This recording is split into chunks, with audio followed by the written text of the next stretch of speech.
Hello, everybody. This is Steve Olson, WSO Breaking Updates. We have some interesting pictures from Mexico today I wanted to share, and also found some proof that H1 is being manipulated. I'd like to show you that and show you what really is being seen by H1 right now.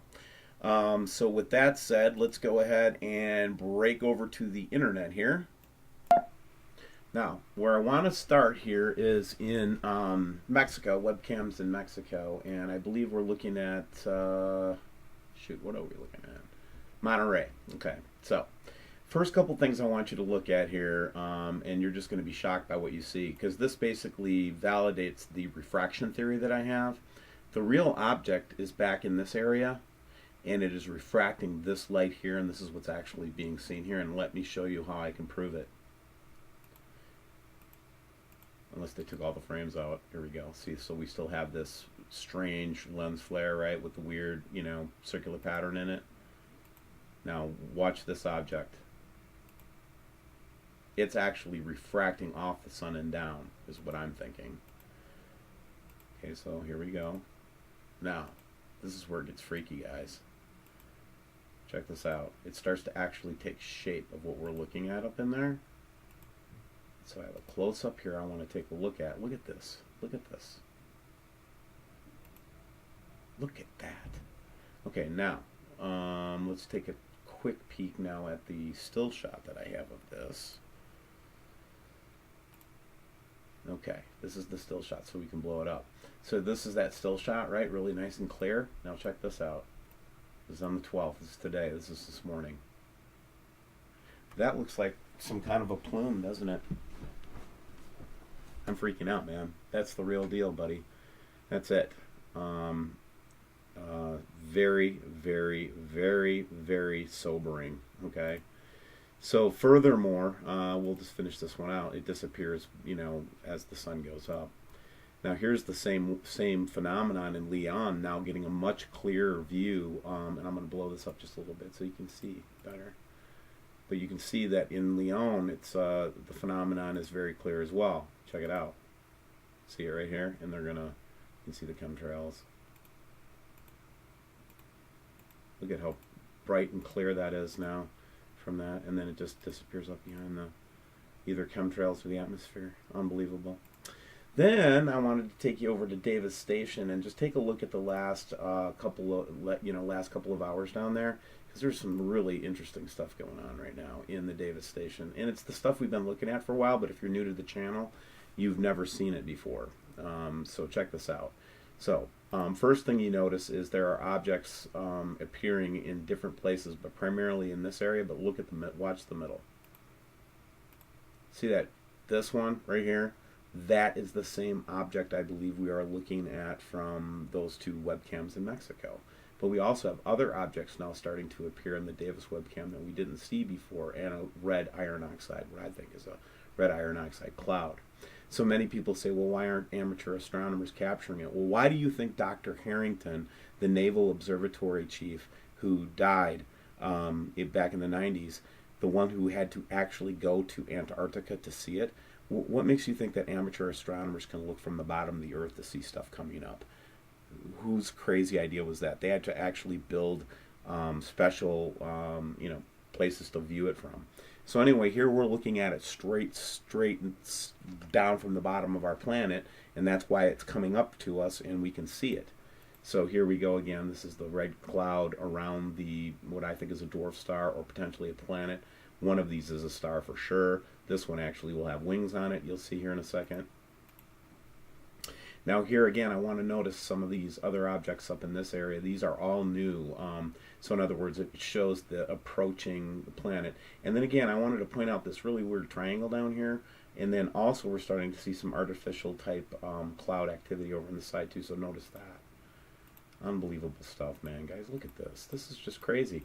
And here now we have a second. Take a look. We had a second object showing up there too that looked similar to the one we were seeing for the last month or two. And we'll just go around and we'll just do one more day, because there's some more to see on the 11th. Again, here's the planet starting to show up. Again, we got our one in the middle. And then we've got more red clouds. Now again, this is all new. This is stuff we haven't seen before, okay, on this camera, since the clouds were over it for the last couple of weeks. And now we're able to get, ooh, look at the clear shot there of that triangle on the bottom. So again, we've got some really strange activity. And again, this is now starting to illuminate what appears to be the iron oxide cloud coming at us from below the Earth and angular to the sun. And just some really freaky stuff. Go check out the web. Go check it out yourself, man. Okay. The last thing I wanted to look at on the net here, and then I'm going to take us to a couple subscriber photographs, is the station of stereo. So we're going to look from H1, which is A. So we're looking at this side over here, okay. And right now, if we were looking at the other side, we'd see Venus and Mercury. But right now, there should be nothing there. And to further, I blow it out to the outer planets to show that there are no outer planets that should be visible in this area, with the H1 or A looking at the Earth. Okay? But here's what we're really seeing. This, you will see, this image was not supposed to make it to us, everybody. But these are clearly things that should not be there. Now watch what happens when I back up a couple frames where they, for some reason, the device caught this, and it appears because some kind of huge ray. But why does it not appear anywhere in this photograph? But as I go forward a couple steps, where it appears that the whatever cloaking or whatever obfuscation they're doing disappears, then all of a sudden I've got a big set of objects right next to us on H1.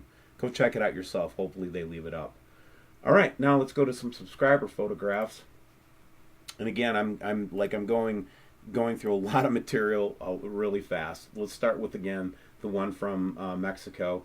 And again, this is what we're actually starting to come close enough to the Earth where we can see it. Now, listen to me. When you see those rainbow, little rainbow or sundogs, this is what they're hiding. Okay. And furthermore, it's even more weird than this, because there's actually more definition around this than just this little core part. There's like more rings and things like that, but we just can't pick it up on these cameras. Again, here's the little object. So this basically, in my opinion, corroborates from two different locations. And then we've got another photograph where we did a little bit of manipulation to see what's down there. Again, seeing the same objects. Again, another view. This is in South America. Okay.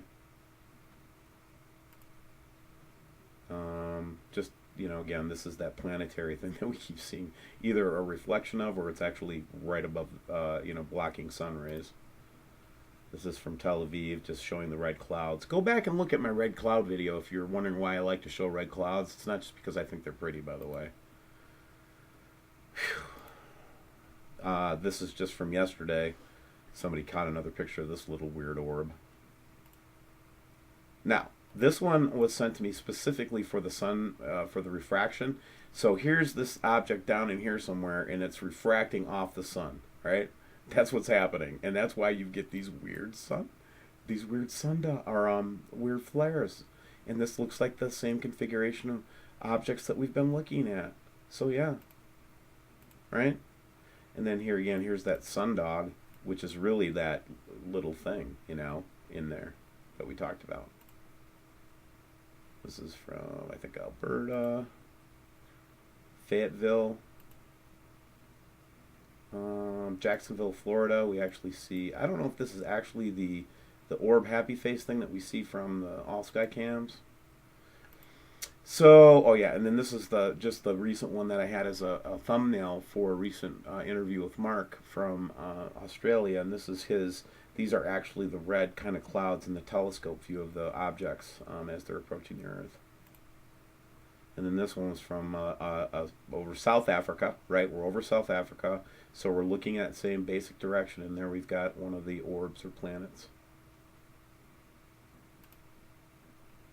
This one just keeps showing up. It doesn't move, man, so I don't know what to think of it. It doesn't move. It stays there, and it makes a reflection. I couldn't tell you what it is.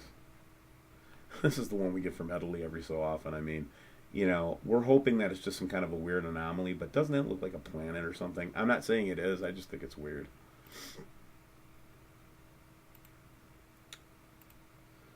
And again, just the the photographs there. So I just want to leave you with these words that there are two camps, in the whole Nibiru world. The people that believe, that look, and that are seeing, that have eyes open. There are spiritually attuned people all over the world, right? And there's a camp that I belong to that believes that this is the signaling of the coming of Jesus Christ. I believe that there will be a false Messiah between now and then, and there's going to be a lot of activity that's predicted in the book of Revelation. Another camp says that there's going to be that this will be the opportunity for our creators, the Anunnaki, to come and to show us that they created us and to give us knowledge and wisdom, and then prove to us that they are actually the ones who created us. So those are the two camps, and I want to have some discussion and dialogue about those two scenarios as we go forward. I'm in the Jesus camp, but I don't mind hearing from both sides, because I think we're all looking for the objects coming in. So again, I hope everybody has a great day, and take care.